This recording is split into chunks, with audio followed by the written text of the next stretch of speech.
Assalamualaikum warahmatullahi wabarakatuh. Menumpuk lem tanya nganggaran TV.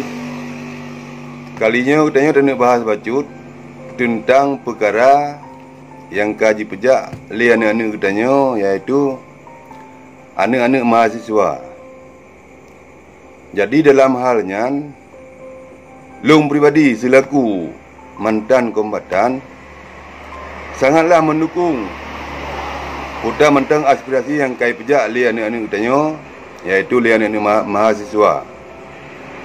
Jadi kamu laki atau kamu harap bapak-bapak DPRA yang putar yang kai pejak li anak mahasiswa tolong ni selesaikan katanya. Ni tolong hoi bapak PLT gubernur dan nombor 2. Jadi ni besar masalahnya. Jadi baik nak anggap masalahnya masalah yang sepele. Jadi permintaan long selaku long mantan kombatan orangnya, nu tolong pejak betul-betul. Nu perselesaikan masalahnya. Karena memang khawatirnya.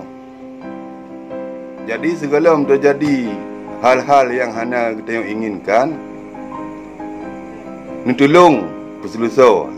Hai bapak-bapak DPRA, ni tolong hoi bapak PLT gubernur untuk nepsito tanya. Mungkin dari long pribadi mada ina mentang kadang nak tambahan bacut. Baklung bacut sebagai tambahan ke masalah yang dipegang demo oleh mahasiswa bak kantor DPRA. Nyo payah ni respon urang-urang ni. Wahai bapa-bapa DPRA yang terhormat, yang kena dua inan, karena ron-urangnya perwakilan daripada rakyat Aceh urangnya.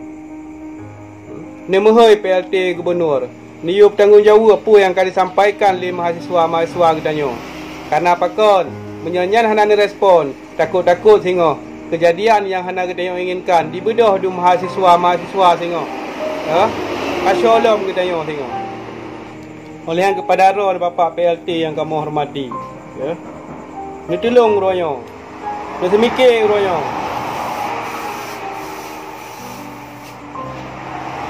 Bele ni geser-geser ni. Selesaikan pu yang kena ajak ke sebuah masalah rohnya. Ni peterang rohnya bak kamu rakyat. Menyerah ni rohnya hana ni tim berdua rohnya. Hana ni tim pelah masalahnya. Damah-damah haju masalah yang akan ukur.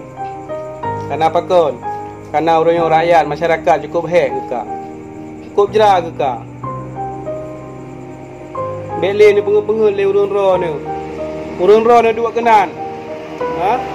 Nyo mandu macam nama pilihan daripada masyarakat. Dipilih le rakyat orang dia ni dua kenan.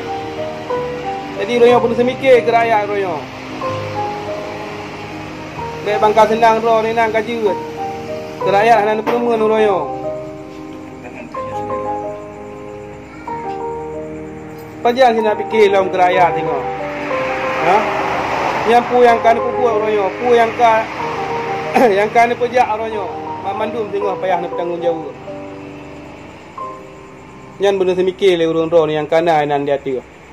Yang kana dua buat posisi-posisi yang hayu royo. Mungkin nyan sagai dari lon. Lebih dan kurang ulun laki maaf. Ulun laki wabillahi taufiq wa hidayah. Assalamualaikum warahmatullahi wabarakatuh.